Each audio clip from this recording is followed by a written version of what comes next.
And I think most of life is the battle with your own mind. I think that's a battle for everyone. I mean, if you look at Robin Williams, who was at the top of his game when he decided to leave us, that was a battle in his mind, that you can be the best in the world, or in his case, the funniest in the world, and then still choose to depart. That being at the top of your game is not necessarily the top. It's the top of a game, being a movie star, being an actor, being a comedian, but even that level of success caused him so much pain he chose to leave us. So the top is not the top and the bottom is not the bottom. There's another place, there's another space that I think you can only discover when you're forced to discover that place. Let's see where it goes, Thomas. I'm excited to have you on the show. And first, I'd love to just dive right on in. What's the hardest thing that, starting from in this moment to all the way back in your childhood, what's the hardest thing that you're be willing to share today that you've overcome or endured in your life, Thomas? I would say it's recovering from a failure, from a business failure. Okay. I would say that journey back for me took me 8 years to come back. Wow. Took me 8 years to get through I would say initially the loss of identity, the loss of community, the loss of support.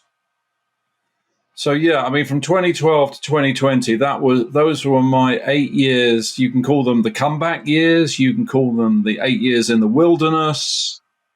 You can call them 8 years of pain. You can call them 8 years of sadness or depression. But those 8 years, that was my 40 days, if you like, if you want to compare the stories or the metaphors. But it's a long way back when you lose your identity. And Penny and I had this community. We had 650,000 members. Members pay $10 a month. And we built that from 1998 to 2012. And we were smashed to pieces then by the free Facebook and the free LinkedIn. And having a community of that size, 650,000 members is a lot to build without venture capital. Yeah. And then to have your sort of life ripped out of you, because it was like losing a child. Effectively, you go into grief. And so I quite like now calling them the comeback years, because you've prompted me to even say that. I've never thought of them like that. So, Matt, you've already helped me out by dragging that out of me. But that's the answer to your question, the recovery from the failure. And, yeah. Thank you.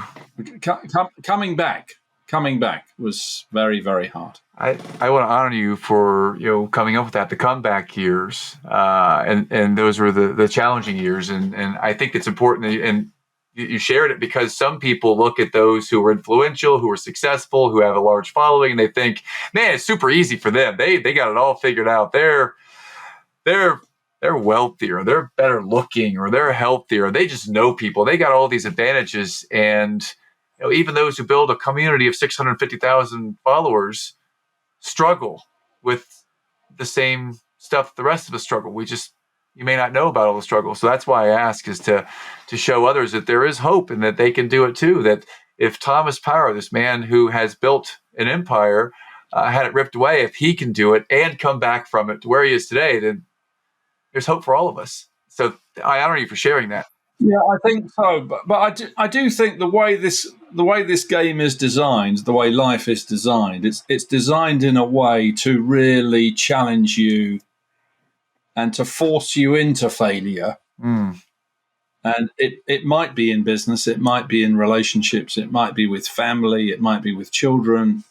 But the way the cards are laid out or dealt to each of us by whatever force is dealing the cards, be that God or an entity or some kind of energy, but everyone is dealt some kind of force, energy, system, deck to play. And depending on where you're born, obviously different resources. If you're born in the middle of Africa to the middle of Ukraine to North Carolina to the southeast of England, you have different resources wrapped around your card game. Mm-hmm. But whatever set of cards you're dealt, you are going to hit big obstacles. And often I think it's almost like the obstacle is the path. Mm-hmm. Yes, sir. You can't break through the path without the obstacle, and you have to choose the path of obstacles to break through. Absolutely. Yeah, and there's no path And without however well obstacles. organized you are. Mm-hmm. Yeah. And so I think most people know, I'm 59, most people know that life is not a walk in the park, and they probably know that depending on their childhood or their education years or their early career years or some event in their career. But the real challenge is getting up and coming back and doing it again and working your way back. Mm. And you might face health issues. I've been through bowel cancer and chemo. You might our daughter was kidnapped and raped in 2016. So, events happen that really challenge your life. And however smooth sailing or plain sailing it might look to someone, when you lay out the decades that you live through, you're going to hit some big obstacles, and they're not easy to pass through or surmount or go round. And so I'm intrigued as to why life is played to us in this form.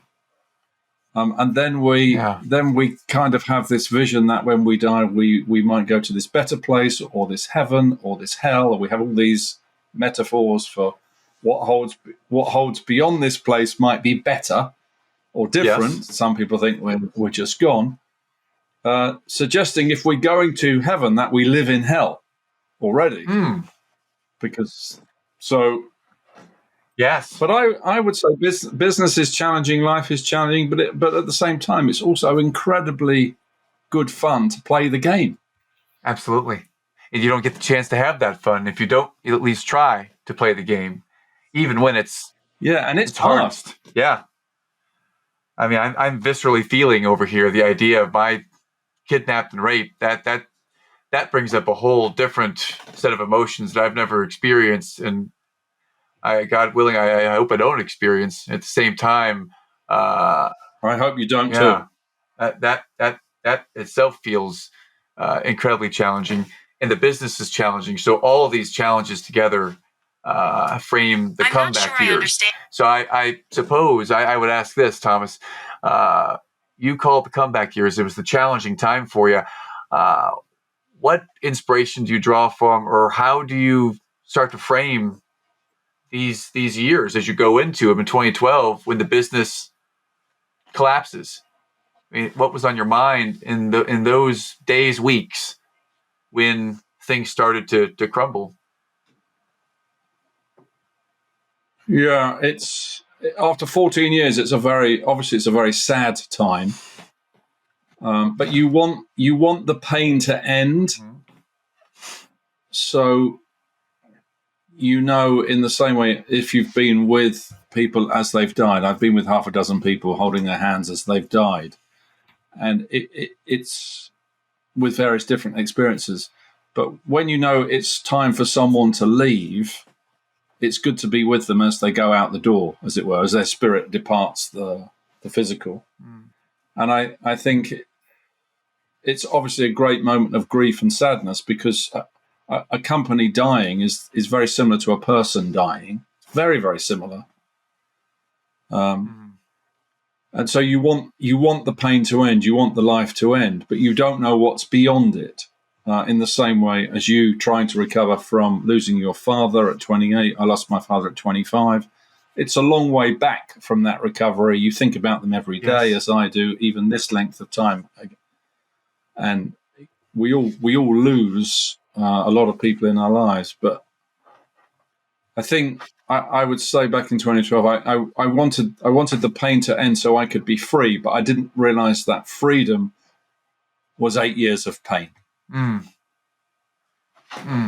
Well, I would ask you a question that an eternal optimist might think, and no idea how you might respond. I'm open to any way you might respond. I'd say, what is the good that has come from these past 8 years, the comeback years? What's the silver lining or the positive in the challenge?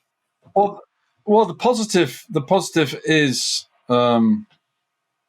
my daughter's managed to fully recover and come back and build a company after that experience. So that's incredible achievement by her.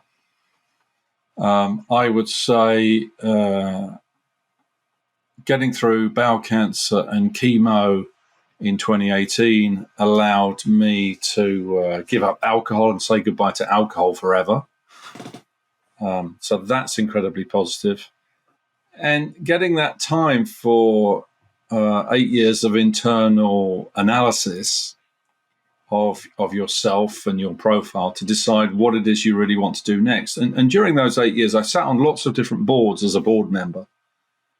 So I was able to observe many other executives in action in companies making decisions and receive their mentorship and give my experience to these different companies. So I've sat on 15 boards, which I wouldn't have otherwise probably sat on if I'd been successful with the other organization. So I wouldn't have had that experience and I became attractive through failure. That was quite interesting, that you become more interesting as a board member when you failed than when you've succeeded. So that's pretty interesting because executives do like people who know how to turn a bad situation into good. Yes, sir. And then really at the end of that 8 years, being able to start another community again, another business model again, and spend the last 3 years building that during COVID. And then to build it during COVID, build a new community at sort of the bottom of the market, as it were, where none of us knew what COVID was or how long it was going to last, is incredibly rewarding. So I've had three joyful years coming back from those 8. But those 8 were not pure pain. They were just a journey of self-discovery. So I don't want to play a melancholy old song saying, "Oh, woe is me." Those 8 years toughened me up. That's a great perspective, Thomas. I love that. And I never painted you as the victim, or don't intend to, paint it as a melancholy time. It's you call it the comeback years. It is a great journey of self-discovery. Even it's filled with pain and self-discovery at the same time. Yeah, it is. Yes. And I think most of life is the battle with your own mind. I think that's a battle for everyone. I mean, if you look at Robin Williams, who was at the top of his game when he decided to leave us, that was a battle in his mind, that you can be the best in the world, or in his case, the funniest in the world, and then still choose to depart. That being at the top of your game is not necessarily the top. It's the top of a game, being a movie star, being an actor, being a comedian, but even that level of success caused him so much pain, he chose to leave us. So the top is not the top, and the bottom is not the bottom. There's another place, there's another space that I think you can only discover when you're forced to discover that place. Yes. Because you don't know about it until you have to go through. I don't know how to label that place, though, Matt. Yeah. Sorry, I interrupted you. No, if we were to try to label that place, the place that you can only access once you've been into the pit, or you've been through the challenge or the hard stuff, it gives you access. You've got to go to the top. You've got to go to the top and the bottom. Yes. You've got to be at the bottom. You've got to get to the top, but you can't get to this middle space, whatever it's called, until you've been both at the bottom and at the top. And that might, which I've been to both places. That might fuel the self-discovery, is that now you've seen things from all the angles or from multiple different perspectives. And Now on your if you choose to be a person who asks questions and is curious and has self-discovery on the mind, then you can make it the comeback year, and on the other side of it, find 3 years of joy on this journey. Yeah. And I'm curious about these last 3 years. What joy did you find, or have you found, in these last 3 years on the comeback from the pain? Well, the joy is that you can do it again. Okay. You can do it again. And so you might want to label, in my case, those 8 years, you might want to label those as R&D years. Okay. Good frame. Maybe. You can. They're pain years, they're comeback years, they're R&D years. But you get to analyze every single thing you did wrong before, so you can make a list of those to avoid doing those again. Okay. And what's quite remarkable is, whilst this community that we've built in the last 3 years is just 100 members as opposed to 650,000 members, many of the people from the 650,000 have come back. They've come back into our lives. So they didn't go away. They were just waiting for us to go again. And that created great joy in Penny's life and my life, that we didn't lose them after all. They were still there. They were just waiting for another vessel, another boat, another ship, another train to climb aboard, which they have now done. Yes. And I didn't expect them to be there, and they are there, even though we'd been effectively not invisible, but relatively speaking, invisible for 8 years. Well, now that we're here, I'm curious, what does this mean to you? Why is this important to you, this new community and this new mission that you're on? Please share a little bit about that with us. Well, lots of different reasons. There's so many different reasons for that, Matt. One is that what we were wiped out by Facebook and LinkedIn wasn't good enough to hold the attention of people for very long. And that they're useful utilities, but their ability to hold on to someone's attention or relationship doesn't last long at Facebook and doesn't last long at LinkedIn. Not to say they're not very useful, they are, but they don't hold people for long. So the intimate community model, which is what Penny and I believe in, very deep, intimate relationships with people over long periods of time, we believe that income follows intimacy. That's our main belief. And that building intimate communities, small intimate groups of 100 people is the right way forward, which is very different to what happens at LinkedIn and Facebook. So one of the joys is knowing that the models funded primarily by venture capital and advertising don't actually work in the long term. That's very reassuring for me to know that. I needed to know that, and now I know that. They work while they work, but they don't work forever.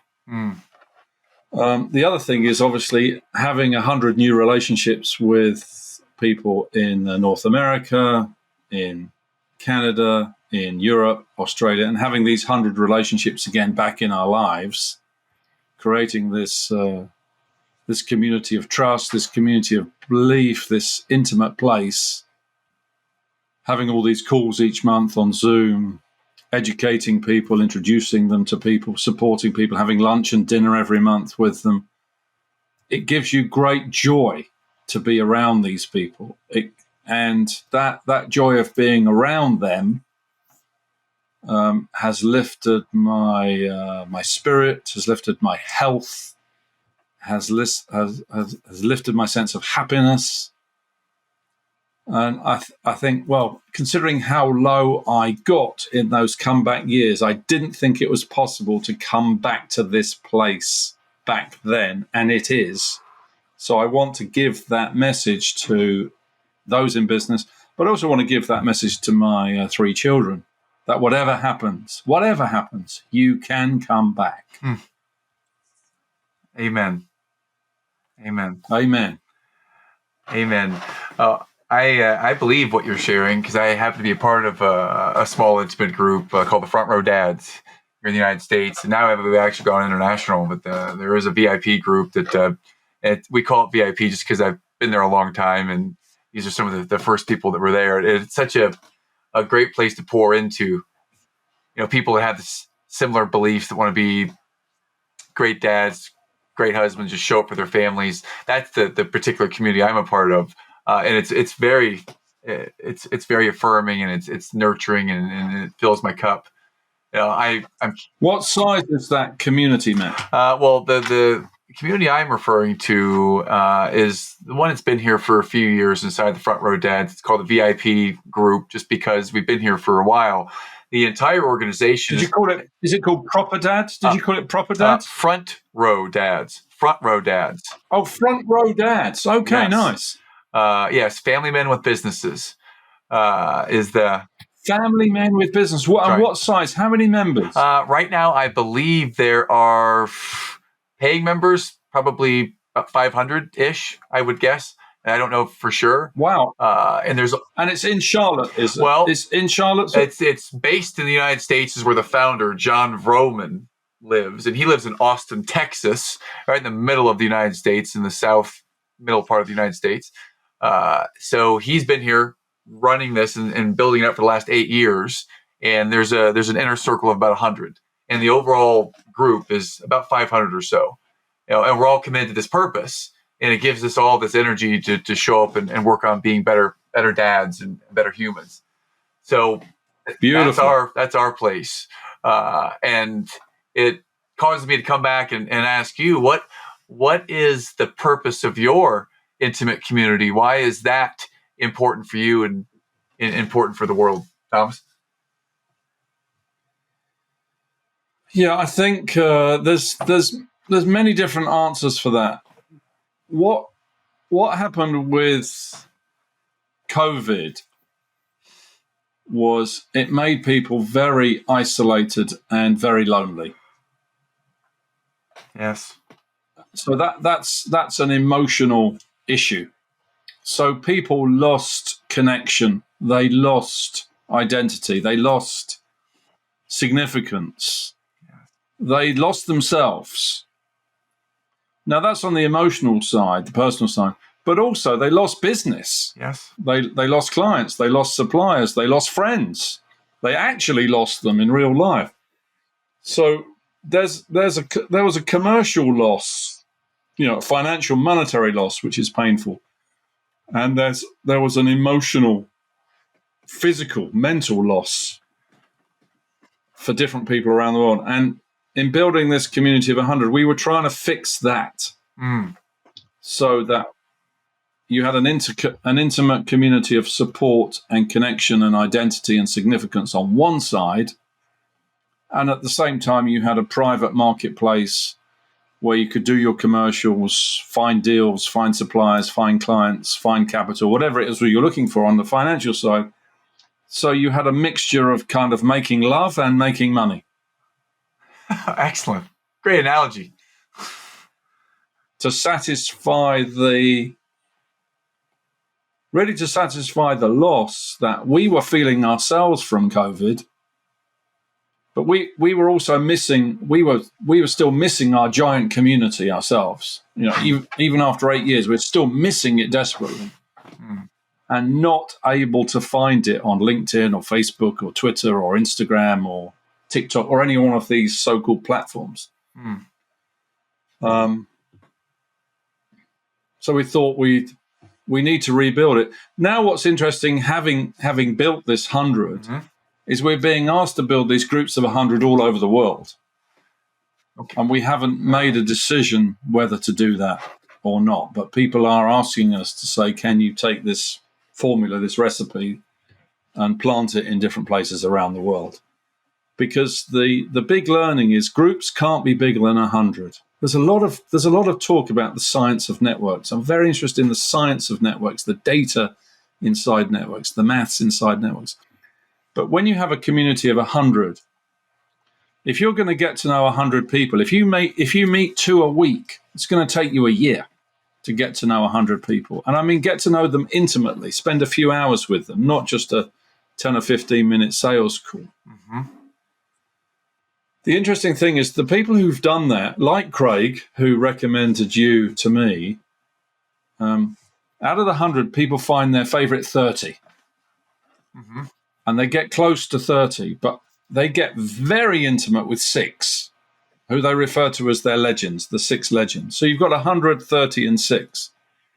And interestingly enough, in the military, a platoon is typically 30. And 3 platoons make a company, which is typically 100. And in every company, in every platoon, you have a top 6 who run these organizations. That's always been the case in the military. Mm. And we're finding all of those historical military numbers, which are thousands of years old, apply to small intimate groups, which are both intimate and commercial. Mm-hmm. So, you know, a lot of communities have got very big online, and big doesn't work. And what we're now realizing is you want millions of small intimate groups. Okay. So effectively, you've got to implement a big small strategy. You've got to have lots and lots of small. And this is a fascinating discovery for us over the last 3 years, which there was a clue in the 650,000 members before, because it was 5,000 clubs of 130 people each. So the clue was there. Mm. But we saw the data, but we didn't receive the knowledge. We had to go away for 8 years to receive that knowledge again. Mm. So that's why I often refer to the comeback years as the R&D years, because sometimes you can't hear something for a decade after you've been told it. Mm. You know, for someone who has built that community of 650,000 or 5,000 smaller groups, who's built that before, who's done the research and let the wisdom or the knowledge start to really be understood, you're in a place now where you're deciding or considering, do we scale this to the world? Do I scale this to the world, or does someone scale this to the world?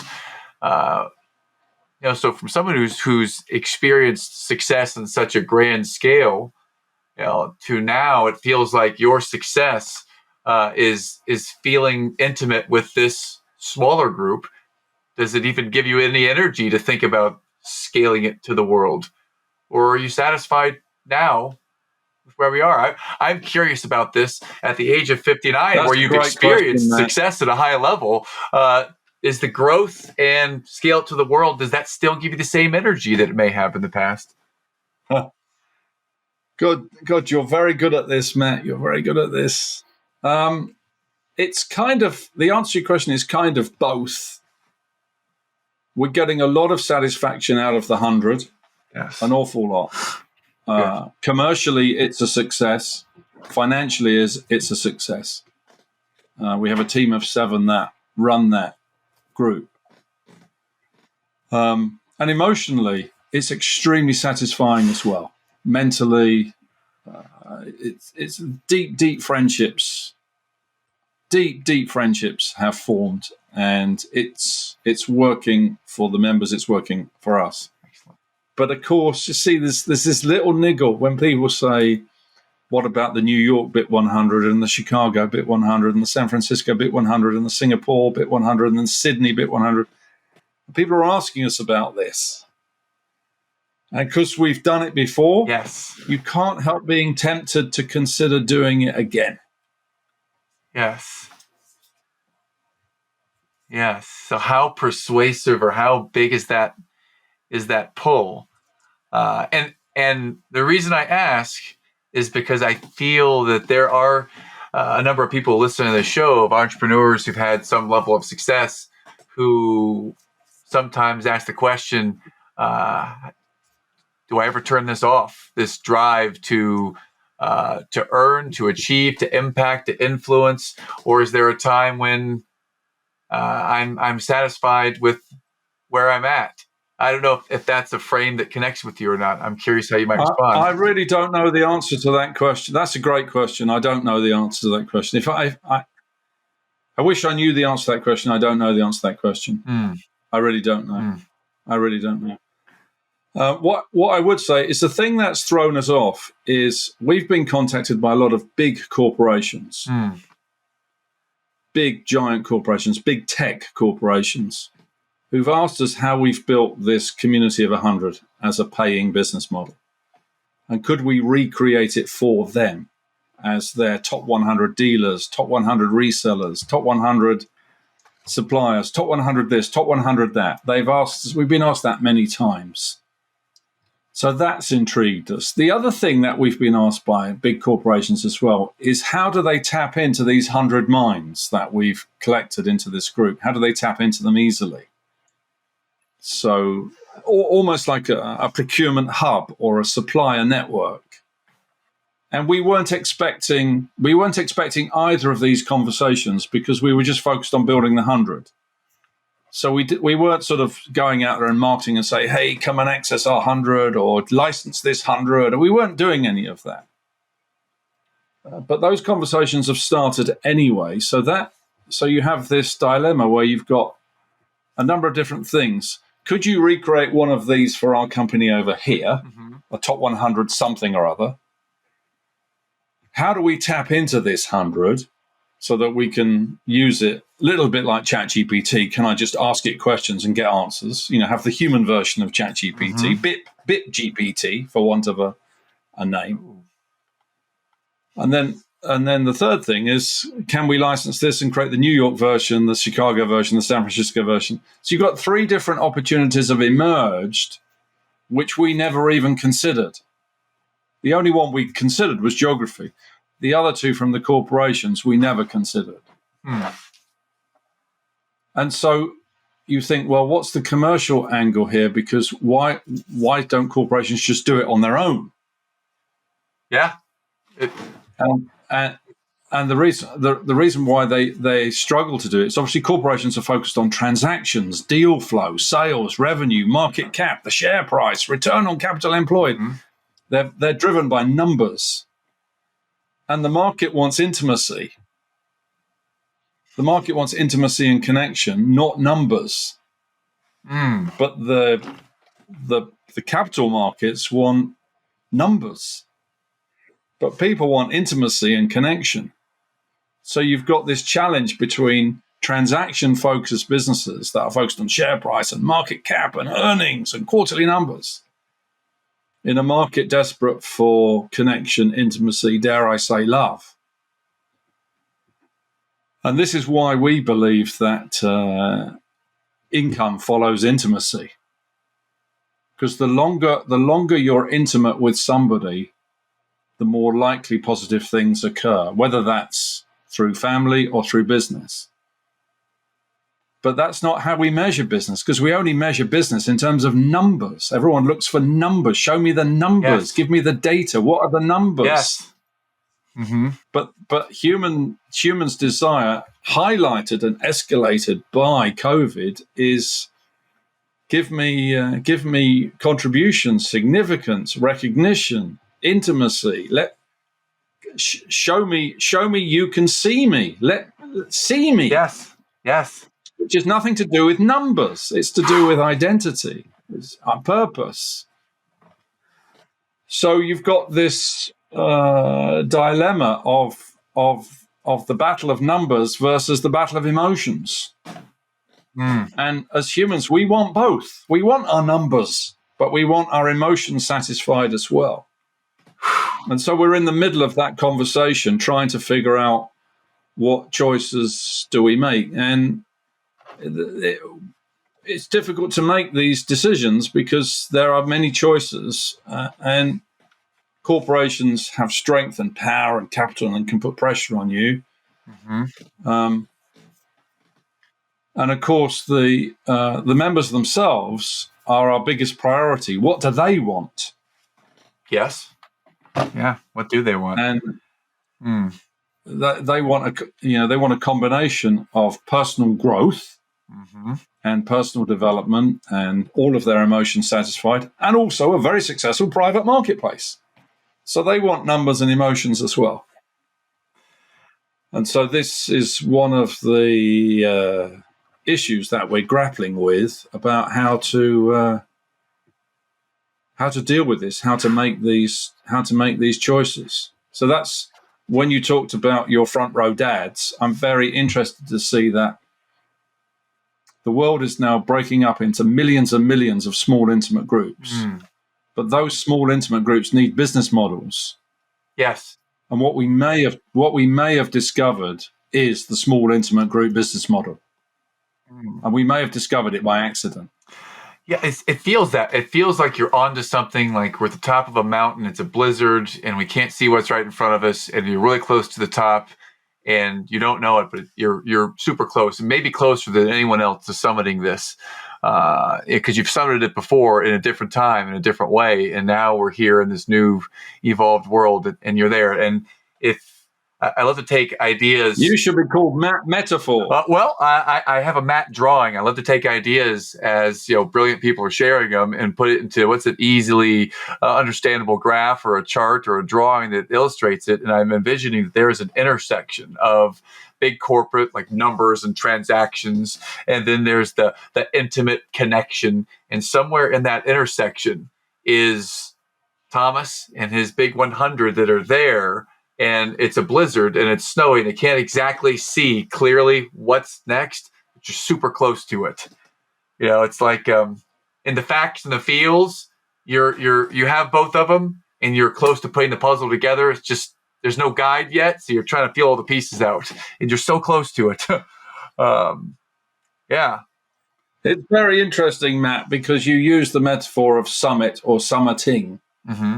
And I do feel like we are summiting again. I'm not sure, it's certainly a blizzard. I'm not sure how close we are to the summit, but I do feel we are summiting again. But I feel in this case, we are uncovering we're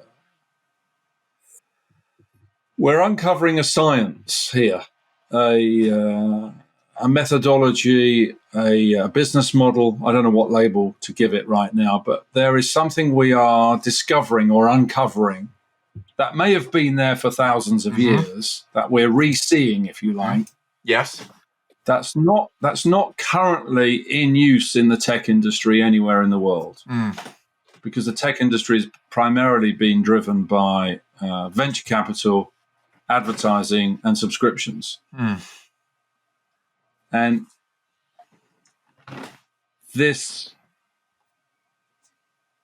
because of the great demand in humans to be seen, to be recognized, to make their contribution, to have significance.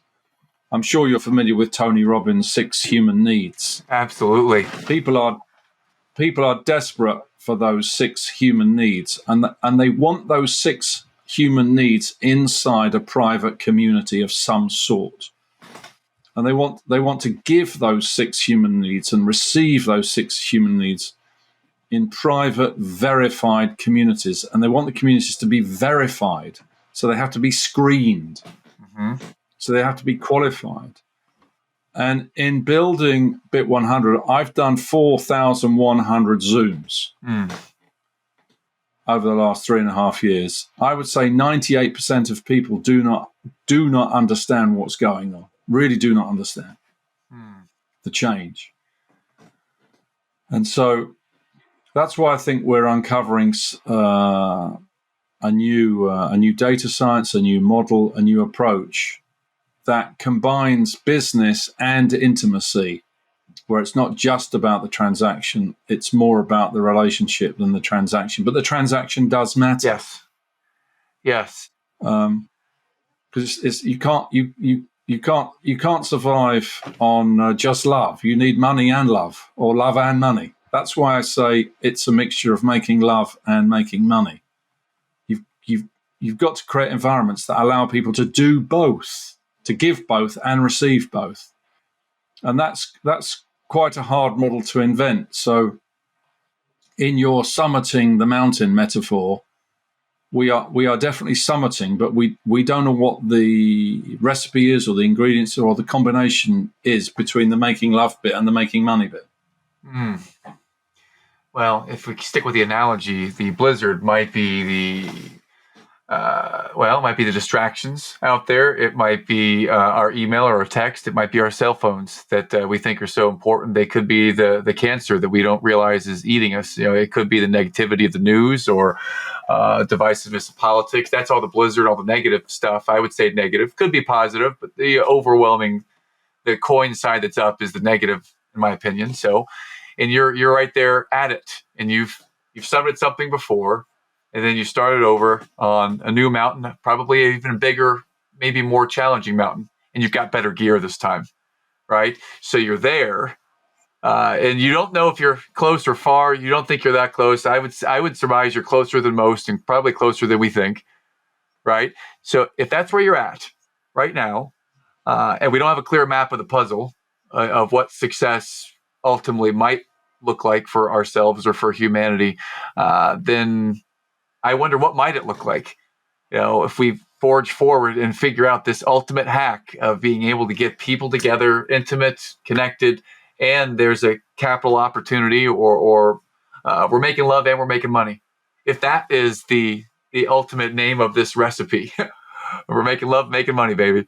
If that's it, and we are closer, you are closer, your group is closer. At least it might feel that we're closer than others might be to hacking this or figuring this out. Do we take on, and I'm not suggesting you need to, and I'm asking, does it feel like I have to take this on for the betterment of humanity? Or because I'm close, I feel that somebody needs to take it on. So I want to challenge someone to take it on. If you're that close and you have the talent and you have the capability, do we have to do it? Or is it okay if we don't do it? I don't know. Well, we'll do our best to get to the top of that mountain, as you say, but something new always comes along in times of economic change. And obviously, in the 2007, 2008 crisis, we had the emergence of Bitcoin. And in these challenging financial times we have right now, we have the emergence of AI. So we now know there's a role for AI in community building. So one of the things I've been doing with Chat GPT is I've been testing the emotional side of Chat GPT and comparing it with the emotional side of Google Bard. Okay. Now, what Google have built is cold. They've built a cold machine, like a fridge or a freezer. Okay. What Chat GPT have built is a love machine. They're very, very different. What I've been doing is I've been taking profiles of our 100 members and I've been combining them together and saying, look, this is how AI suggests that you and Matt should work together. And I've been saying, this is the Google version of how Thomas and Matt should work together. And this is the Chat GPT version of how Matt and Thomas should work together. And the results are quite surprising, quite amazing, quite shocking how powerful these systems are already. So if you play forward, using your summiting metaphor, which I like a lot, is one of the challenges people have in life, in business and in their personal lives, is finding the right people, finding the right person to marry, finding the job to work at, finding the right suppliers, finding the right clients. It's basically about matching. You want to find the ideal husband or wife or partner, and you want to find the perfect set of suppliers and the perfect set of clients and the perfect set of employees and the perfect set of investors. And this remains hard. But from my experience now of testing ChatGPT and Google Bard side by side with these 100 people, it's much easier than I realized it was. Much easier.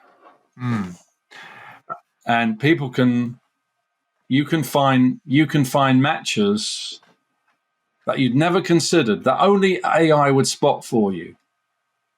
So I think probably by the end of this decade, perhaps sooner, we're going to be able to find perfect matches, perfect perfect matches in all aspects of our life. And I think this is then going to come down into community groups, and we're going to be able to find the perfect community nearby to us for everything, whether it's God, whether it's tennis, whether it's sport, whether it's the theatre, whether it's music. But we're going to be able to find perfect, small, intimate groups right on our doorstep through a click of a button using AI and small, intimate groups. And I'm now intrigued as to how we apply this, because this is something the big corporations have asked me about as well. Well, if you figure it out, tell us. And we're getting close to that now. So this is why I think your summiting metaphor is good, because we are summiting in a blizzard, but we keep getting glimpses of the top of that mountain through the blizzard. And so we're going to just keeping the crampons, crampons and axes, keeping your metaphor going. We're just going to keep cramping and axing through that ice to see if we can figure this. Yes. Perfect matchmaking community groups nearby, because that's what people want. And I want to solve that problem for people.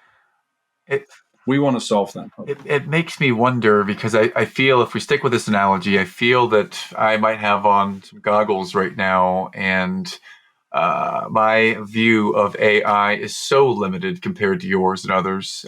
It's solely for the purpose of being able to correct spelling or get a headline on a social media, or I don't understand and don't know where to go to learn more.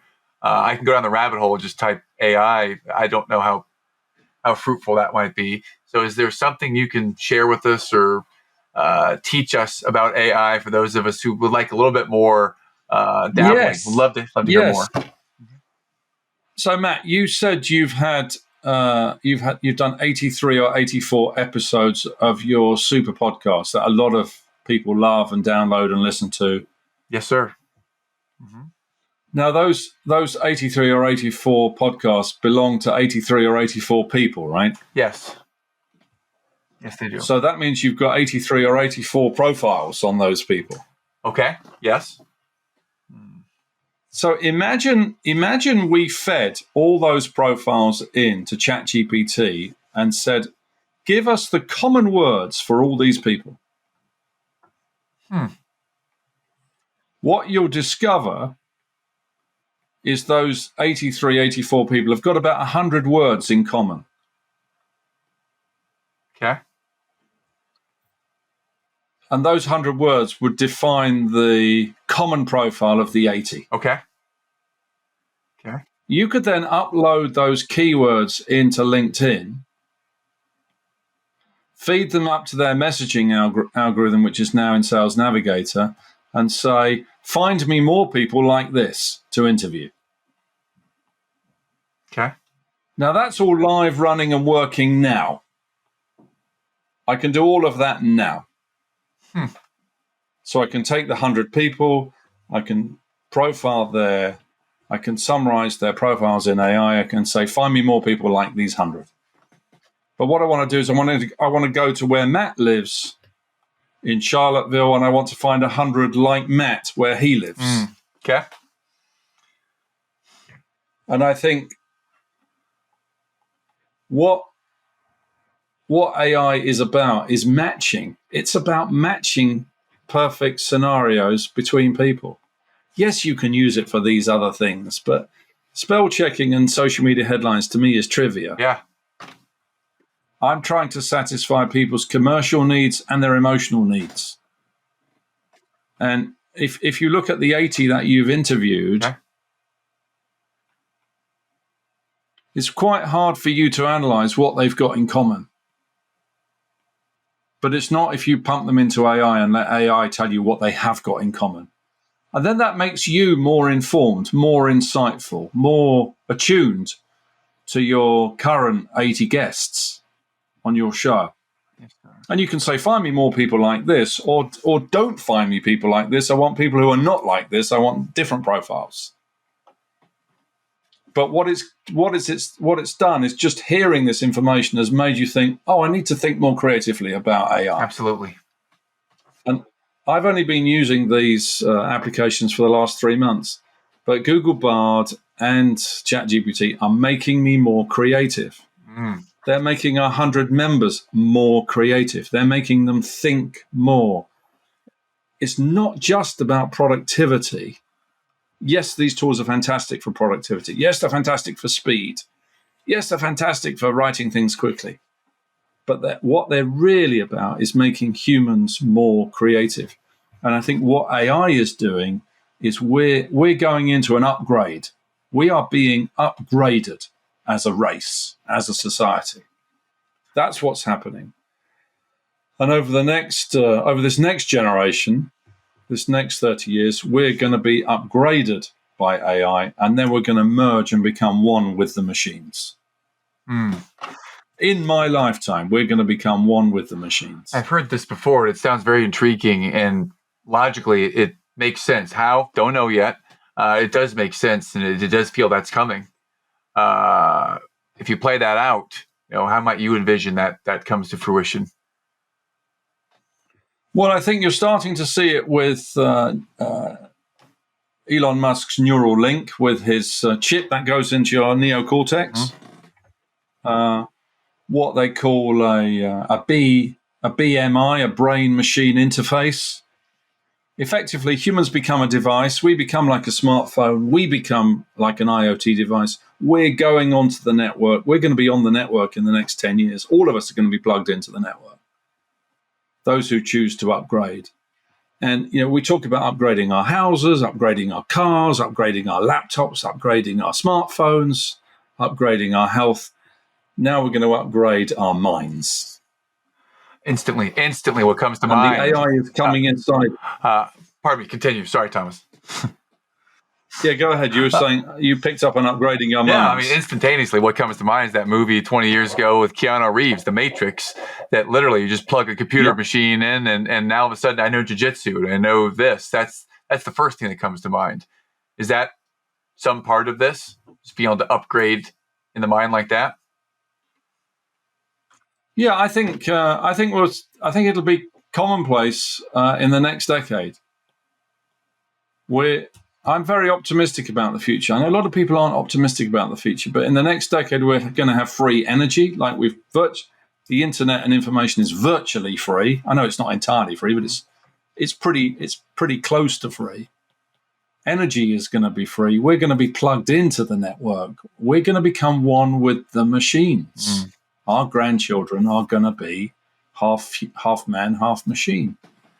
And so having these upgraded attributes, these better minds, more sophisticated minds, better machines, but at the end of the day, we will still seek intimacy, because we want to be efficient in our careers, with our capital, with our lives, but we also need this thing called love, touch, intimacy, connection, significance, contribution. We still need all these things. And we need both. And I think AI is coming to us because it wants our emotions, and we're going to it because we want its efficiency. It wants something from us, and we want something from it. We want to be more efficient, more productive, better return on capital, fitter, cleverer, smarter, all these sort of things. But AI is seeking something as well. AI is seeking connection, love, and intimacy, to become sentient, to develop a subconscious.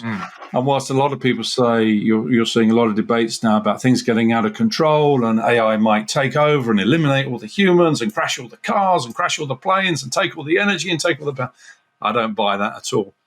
It might be that AI is effectively the second coming of you know what. Yeah. Wow. Could be. It certainly could be, and you've really sparked some creativity in my mind on different questions I might ask Chat GPT, or ask even the perspective of AI, not just surface level stuff, but more depth of creativity and connection and intimacy. Thank you, Thomas. This has been amazing, and I'm looking at the clock here, and I want to respect our time. I'd love to start to ask if our listeners have been as intrigued as I've been in this last 55 minutes. How might they find out more about you or find you out there in the social media world in some way, shape, or form? Okay, so my WhatsApp number is published everywhere. Okay. So that's +44 7875 695 So I publish that everywhere on every platform. Yeah. And that's really me at the end of that. I get 1,000 WhatsApp messages every day. So I'm very happy. I'm very efficient at processing those. Or people can find me on Twitter or LinkedIn or any social platform. I'm on every platform. Well, thank you. I'd love to ask you the last couple questions here in the lightning round, Mr. Thomas Power. What is eternal optimism to you? What is eternal optimism? I would say believing in the pursuit, chasing the pursuit, recognizing that the pursuit is the game. There is only the pursuit and the search for the pursuit, whatever the hunt might be, whatever your hunt might be. Never reaching it and forever seeking it is eternal, gives eternal optimism. Thank you. You want to never get there. You want to always be wanting to reach it, but not actually knowing what it is, but you're searching for it. That's what keeps you alive, kicking, and eternally optimistic, I think. Thank you. Is there a particular book or two that have inspired you or that are your favorites that you'd recommend to our audience? Well, I'm still a very big fan of Napoleon Hill, Think and Grow Rich, 1937. Yes, sir. So, I'm a big fan of Norman Vincent Peale, The Power of Positive Thinking. I'm a big fan of Brian Tracy from Canada, The Psychology of Achievement. So, I read all these books in my teens. I still love 1 Minute Manager, 1 Minute Salesperson, 1 Minute Everything from the 1980s. Cybernetics from the 1960s. Yeah, I still love a lot of that original material from the last 100 years. I do like David Weinberger, Small Pieces Loosely Joined. I think Small Pieces Loosely Joined was genius writing by David Weinberger. There's some very good. One of the other books I love, which is from the 1920s, is The Phenomenon of Man, a French philosopher, talking about the noosphere, the development of the global mind that he wrote about in the 1920s. Pierre de Teilhard, French philosopher. I love that. I've read a couple of thousand books, Matt. So it's hard to pick the one. Yes. Because people have written some fantastic stuff. I love the Bible. I love the stories and the parables and the metaphors in the Bible. Read a lot of that. I don't know whether there's any one book. Excellent. Thank you. You just took my ADD brain down the rabbit hole for all of these books, so thank you for that. It's much appreciated. Well, I believe that's going to be a wrap for today, my friend. Thomas, it's been a real honor and joy to have you on the show and to share your message with the world. It's reinvigorating. It's powerful. It's the comeback to love and intimacy and connection and serving the world. And just everything has been all abundant and positive. So thank you, my friend. It's been a real joy. So appreciate you very much here on the show today, Thomas.